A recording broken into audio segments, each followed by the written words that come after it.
Hello everyone! Welcome po ulit sa ating MathIsip YouTube channel where you can find Tagalog mathematics video tutorials. At sa araw po na ito, ang pag-uusapan natin is all about addition of integers. Okay? So sa mga hindi pa po nakakapag-subscribe, I encourage you to click the subscribe button para updated po tayo sa mga bagong video lessons. And for my fellow teachers who are interested to avail of our PowerPoint products, yung mga ginagamit po nating slides dito sa atin pong video tutorial, you can avail by clicking the link on the description below. Alright, so without further ado, let's now begin with our lesson. Alright, for our lesson for today, this will be our learning competency. At the end of the lesson, the learners will be able to add integers using concrete models, like for example, counters or yung tinatawag nating integer chips. Pictorial models like the bar models or the number line, and with integers written as numeral. Okay, so ang i-discuss po natin ngayon is tatlong method on how to add integers. The first method is using concrete models or yung tinatawag nating colored counters. Okay, others call this the integer chips. Alright, method number 2 na i-discuss natin is using pictorial model or the number line. We will be using in this case the number line. Of course, you are now familiar with the integer number line. Next method or the third method is using the numerals or ito na po yung tinatawag nating rules-based method. Here in this method, you have to be familiar with the concept of absolute value. Okay? Kung hindi nyo pa po napapanood yung previous video natin on absolute value, you can go back and check that out first before you proceed with our lesson on addition of integers. First method is using addition of integers using colored counters. Okay, ano po muna itong colored counters na ito? Or yung tinatawag po nating chips. Okay, well, these are the physical manipulatives or yung mga models po na ginagamit natin physically with two different colors. Usually red or green po siya. Okay?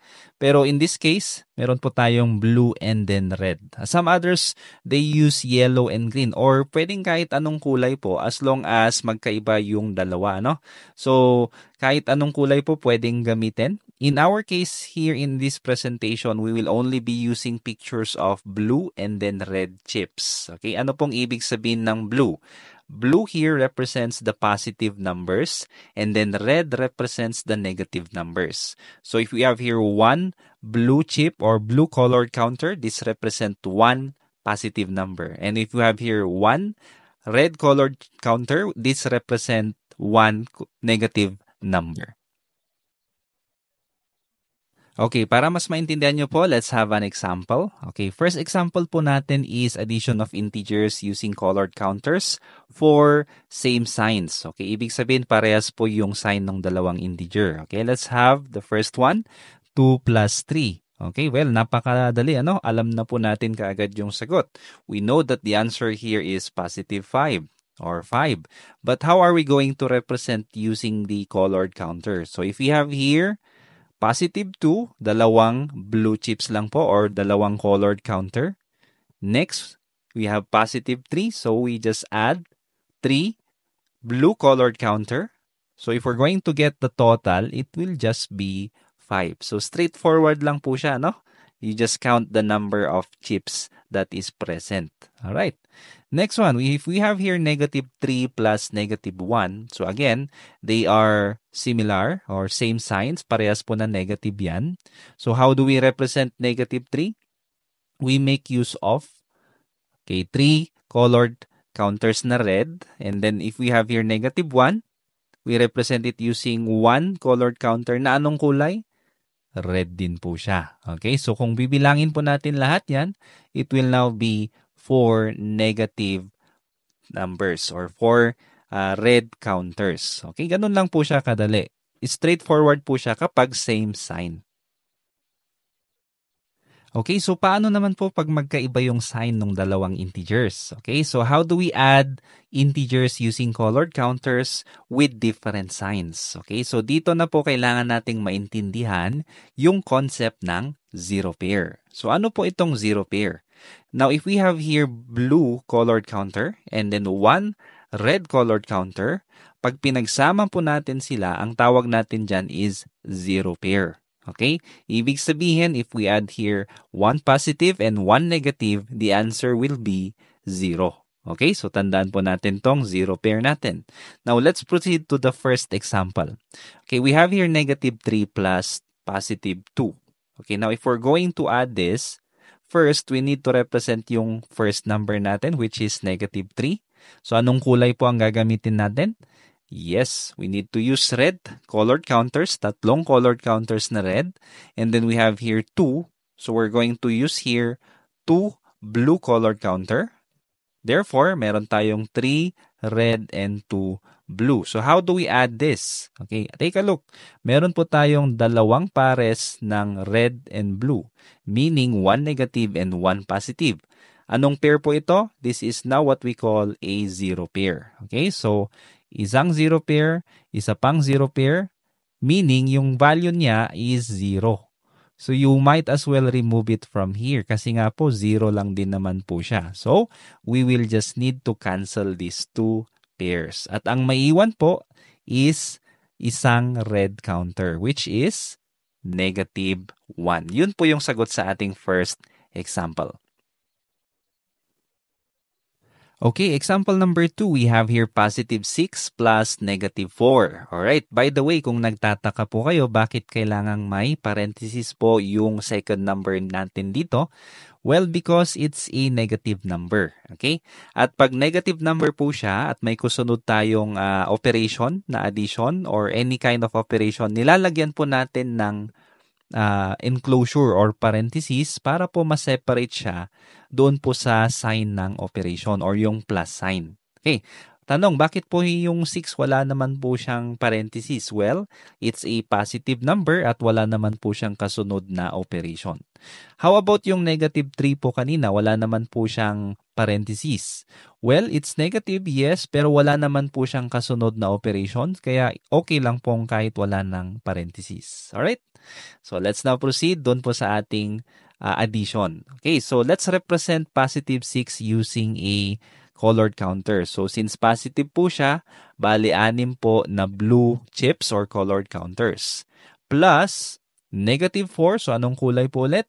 Red 4 colored counters. Okay, now, let's take a look at the zero pairs. Ilang zero pairs po ang nandito? So, we have here 1, 2, 3, and 4. Okay, let's cancel all this or let's remove this. Tanggalin po natin sila. And then, ang may iwan po is dalawang positive colored chips. Okay, now the answer is positive 2. Okay, ganun lang po ang pag-add ng integers using colored counters. Okay, next one is addition of integers using the number line. So, paano po ito? Alright, so let's start with same signs. Okay, using the number line, we have here an example. How do we add 2 plus 3? Well, basically, ang sagot po natin dito is 5. Tama po ba? Alright, now, how do we do it using a number line? Para po mas maintindihan nyo, and then para po sa mga ibang numbers, not necessarily 2 and 3, alam nyo po ang gagawin nyo. Alright, so we have here our number line. I know you are already familiar with this. We have the positive numbers here on the right side of 0, and then the negative numbers on the left side of 0. Okay? Now, if we have here positive 2, we are going to count 2 units going to the right from 0. Okay, lagi po tayong mag-start dito sa 0. Okay? So, how many units? 1 and 2. Okay, now, nandito na po tayo sa 2 or positive 2 dito po sa number line. If we're going to add positive 3, we are going to continue going to the right. How many units? 3 units pa rin po. So, we have here 1, 2, and 3. Therefore, our answer here is positive 5. Okay, ganun lang po. Nagmo-move lang po yung ating positive number going to the right, and then yung endpoint niya po, yun po yung ating final answer, which is positive 5. Okay, paano naman po pag negative ang i-add natin? So we have here 2 negative integers. We have negative 3 plus negative 1. Alright, how are we going to do it using number line? So, ganun pa rin po, mag-start po tayo from 0. However, here, our first number is negative 3. Okay, so instead of going to the right, katulad kanina, we will now be moving going to the left. Alright, so how many units? 3 units going to the left. So we have 1, 2, and 3. Okay, next, nandito na po tayo sa negative 3. And we are going to add again another negative number which is negative 1. So ilang units po ulit? Isa. Where are we going to go? Right po ba or left? Alright, we need to go to the left. So, ito po yung ating answer. It's negative 4. Okay, ganun lang po pag same sign sila. Alright, so next naman po is with different signs. Paano po tayo mag-add using the number line? So we have here our example, negative 3 plus 2. Okay, just like a while ago, yung ating pong number line, mag-i-start po tayo from 0. Okay, so since we have our first number which is negative 3, ang direction po natin is going to the left side. So how many units? It will be 3 units. So 1, 2, and 3. Okay, so mag-end po tayo kay negative 3. Our next integer is positive 2.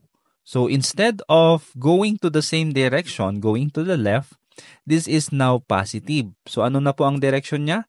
It will now be going to the right. So from negative 3, magka-count po tayo ng ilang units. It will be 2 units going to the right. Therefore, ang endpoint po natin is negative 1. So our answer here is negative 1. Okay. Now, another example, we have here 6 plus negative 4. So again, this is with different sign. One is positive and one is negative. So mag-start ulit tayo sa first number which is positive 6. From 0, we will move going to the right. How many units? 6 units. So 1, 2, 3, 4, 5, and 6. Now that we are here in positive 6, we will add negative 4. So since this is a negative number, ang direction po natin is going to the right po ba or left? Okay. Yes, it will be to the left. So 1, 2, 3, and 4. So our endpoint here is positive 2. Yun na po yung ating sagot. Okay, now that we are done discussing the two methods, let us now proceed to the last method.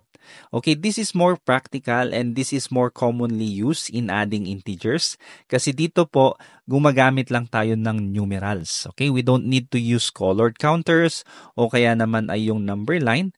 Ang kailangan lang nating kabisaduhin is yung rules. We just need to know and be familiarized with the rules in adding. So ano po yung rules? Let's find out. Okay, so how do we add integers using the rules-based method kapag similar po yung kanilang sign? Okay, we have here the rule. Dalawang bagay lang po ang kailangan nating tandaan. So, two things. First one is to add the two numbers. And then second one is to get the common sign or to keep the common sign. So, let's have some examples. We have here 2 plus 3. Okay, parehas po na positive yan. And alam po natin yung sagot dyan, ano? It should be 5. But let's try to understand using the rules-based method. So first, we will add the two numbers. 2 plus 3 is 5. And then we will keep the common sign. Ano po ba ang sign ni 2? It's positive. Ano po ang sign ni 3? It's also positive. Therefore, ang sagot po natin is positive. Okay? Next one, we have here negative 3 plus negative 1. So again, these are two same signs. We have negative 3, negative 1, parehas po na negative. So we will just add 3 and then 1. It will be 4. Now, let's keep the common sign. Ano po ang sign ni 3? It's negative. Ano po ang sign ni 1? It's also negative. Therefore, ang common sign natin ay negative. Okay, next one. We have negative 20 plus negative 13. Okay, we will just add the two numbers. 20 plus 13, it will be 33. Next, ano po ang common sign? We have 2 negative. So, negative po ang sagot natin. Negative 33. Okay, last example, we have here 45 plus 50. Parehas po na positive. So, straightforward, you just need to add it. And then, what is the common sign? Since it's positive, our answer is also positive. So, ito po yung ating rules-based method. As you can see, dito pwede nating i-apply kahit gaano man kalaki yung ating numbers. Unlike sa counters at saka sa number line, limited lang po yung mga pwede nating i-add sa mga mabababang numbers lang. Okay? Pero pag malalaki na po yung ating mga numbers, it will be best to use the rules-based method. Okay, paano naman po pag magkaiba ang sign? Okay, so how do we add integers using the rules-based method if they have different signs? Okay, so kung kanina po we have a rule which is to add the two integers and then get or keep the common sign. Dito naman po meron tayong ibang rule which is, eto po, dalawang bagay po ulit. First is subtract. Instead of adding, we are going to subtract. Okay, and then, when it comes to the sign, we are going to keep the sign of the larger number. Okay, ano po itong larger number? I'm referring to the absolute value. Okay, so if you haven't watched our previous video on absolute value, panoorin nyo muna para maintindihan nyo. Pero kung napanood nyo na, remember absolute value is regardless whether it is positive or negative. Because absolute value refers to the distance of the integer from 0. So, kung negative siya, magiging positive. Kung positive siya, ang absolute value is still positive. Okay? So, let's have some example. We have here negative 3 plus 2. Okay? Paano po ito? Remember, magkaiba sila ng sign. We have a negative integer plus a positive integer. So, first step is to subtract. Hindi ka po mag-add dito, magsusubtract ka. So, ano po ang isusubtract natin? Yung mga absolute value nila. So, we have here 3 or negative 3. Ang absolute value po niya is positive 3. 2, ang absolute value naman niya is positive 2. So, let's see. We have here 1. Okay? Subtract natin. 3 minus 2 is 1. Now, how about the sign? We keep the sign of the larger number. Ano po ang mas malaki dito? We have here 3. Alright? So, ano ang sign ni 3? It's negative. Therefore, the sign of our answer is also negative. Okay? So, another example, we have here 6 plus negative 4. So, ano po ulit? Mag-add po ba tayo or magsusubtract? We are going to subtract since they have different signs. Okay, 6 minus 4, it will now be 2. Now, how about the sign? We will keep the sign of the larger number. Ano pong mas malaki sa kanila? Is it 6 or 4? Okay, of course, it's 6. Ano po ang sign ni 6? It's positive. Therefore, our answer is also positive. Okay, we don't need to write the positive symbol here. Yan na po yung sagot natin. Okay, next example, we have here 15 plus negative 24. So again, they have different sign. One is positive, one is negative. Now, we will subtract. Okay? Is it going to be 15 minus 24 or 24 minus 15? Siyempre, unahin po natin yung mas malaking number. So, 24 minus 15, ilan po? It's 9. Okay, ano po ang magiging sign ni 9? Kung ano po yung sign ng mas malaking number. Ano pong mas malaki kay 15 at 24? Okay, si 24 po. So, anong sign ni 24? It's negative. Therefore, our answer is negative 9. Okay? Alright, next one. We have here negative 35 plus 47. Okay, again, we will subtract these two because they have different sign. 47 minus 35 is 12. Okay, now how about the sign? Ano pong mas malaki sa dalawa? 35 or 47? It's 47. Ano po ang sign ni 47? Okay, 47 is a positive number, therefore 12 is positive. Okay? So, ganun lang po mag-add kapag different signs using the rules base. So, again, subtract and then keep the sign of the larger absolute number or absolute value of the larger number. Okay, to practice the skills, let's have a short exercise. Okay, let's answer this together. Okay, how do we add integers? Using yung rules-based method po natin. Alright, yung third method. Okay, so let's have number 1. We have here 4 plus negative 6. Okay, remember, sa rules method, meron po tayong dalawang rule. One rule is for same sign and one rule is for different sign. Okay, ito po ay with different sign. We have positive and we have negative. So are we going to add or subtract? Okay, we are going to subtract the two numbers. So we have here 6 and 4. So 6 minus 4 is 2. Pero ano po yung magiging sign niya? it's negative. Bakit po negative? Because the sign of the larger number, which is 6, is negative. Okay, kaya ang sagot, negative 2. Okay, next one. We have here negative 5 plus 13. So again, with different sign pa rin po sila. So we are going to subtract. Okay, so 13 minus 5 is 8. Ano po ang sign ni 13? It's positive. That's why our answer is also positive. Okay, number 3, we have here negative 16 plus negative 12. Okay, if you notice, ano po ang sign ng dalawa? They are both negative. So, same sign po ito, similar sign.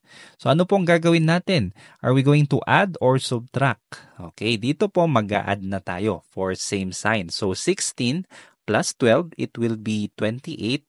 At kung ano po yung common na sign sa dalawa, yun na po yung sign ng ating sagot. So, they are both negative. That's why we have negative 28. Okay?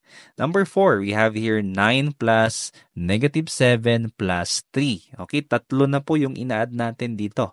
Paano naman po pag ganito? Okay, so madali lang.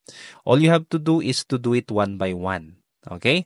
Pero, para mas madali, pwede mo nang i-add kung ano yung mga pare-parehas ang sign. Halimbawa po, we have here 9 and then positive 3.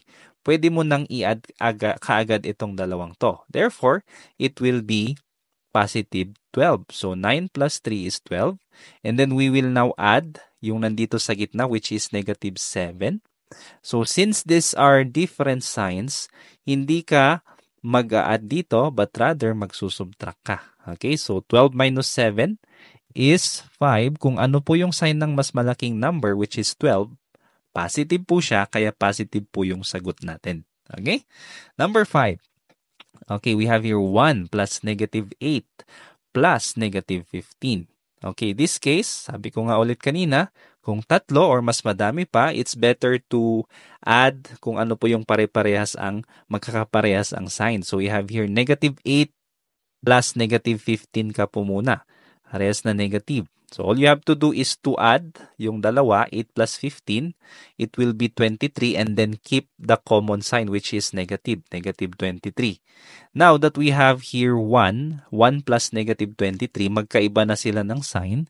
So we proceed to the next rule which is to subtract. Okay, subtract po natin. 23 minus 1 is 22 and get the sign of the bigger number which is negative. That's why our answer is negative 22. Okay? So, ganun lang po ang pag-add natin. Okay, now this time, let's have an activity for you to test yourself. Okay, try to answer and add the following integers using the rules-based method. Okay, you can pause this video to write your answers on a sheet of paper and then you can just come back and play the video if you are now ready to check your answers. Okay, God bless. Okay, I hope you are now ready to see the answers. All right, let me show you the following answers and then let me explain briefly. Okay, ito po yung mga sagot natin. Okay, now let's explain. We have here 7 plus negative 3. Since magkaiba po ng sign, we just need to subtract. So 7 minus 3 is 4. Now what is the sign of the larger number? Larger number is 7. Ang sign niya is positive, kaya po positive din si 4. Next one, negative 17 plus 10. Since magkaiba ulit ng sign, we will subtract. 17 minus 10 is 7. And then we have here negative for the larger number. Kaya po negative din si 7. Okay, next, we have here negative 18 plus negative 6. This time, parehas na po sila ng sign. So, what we will do is, we are just going to add. Okay, 18 plus 6 is 24 and then we will keep the common sign. So, negative 24 po. Next one, tatlong integer. First is we can just add kung ano po yung parehas ang sign. So, we have here 12 and then 4. I-add po muna natin sila. 12 plus 4 is 16 and then we can now add it with the different sign. So, 16 plus negative 8. Instead of adding, we will now subtract. 16 minus 8 is 8. What is the sign of the bigger number? Positive. Kaya po positive 8. Next, negative 13 plus 9 plus negative 17. We can add first the two negative. So, it will be negative 30. Okay, and then plus 9, magkaiba na ng sign, we can now subtract. 30 minus 9 is 21. Okay, get the sign of the bigger number, which is 30. Sign niya is negative, that's why we have negative 21. Okay, so yun po yung ating mga sagot. I hope nakakuha po kayo ng passing score. At kung hindi man, it's okay. You can just practice para po mas ma-master nyo. Alright? Now, for our next lesson, we can have the discussion on subtraction of integers. Okay, so I hope to see you again on the next video. Thank you very much for listening. God bless po and bye-bye. Kung meron kang natutunan sa video na ito, please click the subscribe button to support this channel. Para mas matulungan ulit kita sa mga susunod mo pang math lessons. Lagi mong tatandaan, ang math ay para sa lahat. At ako si Teacher Van, nagsasabing dito sa Math Isip, lamang ang nag-iisip. God bless and see you on the next video. Bye-bye.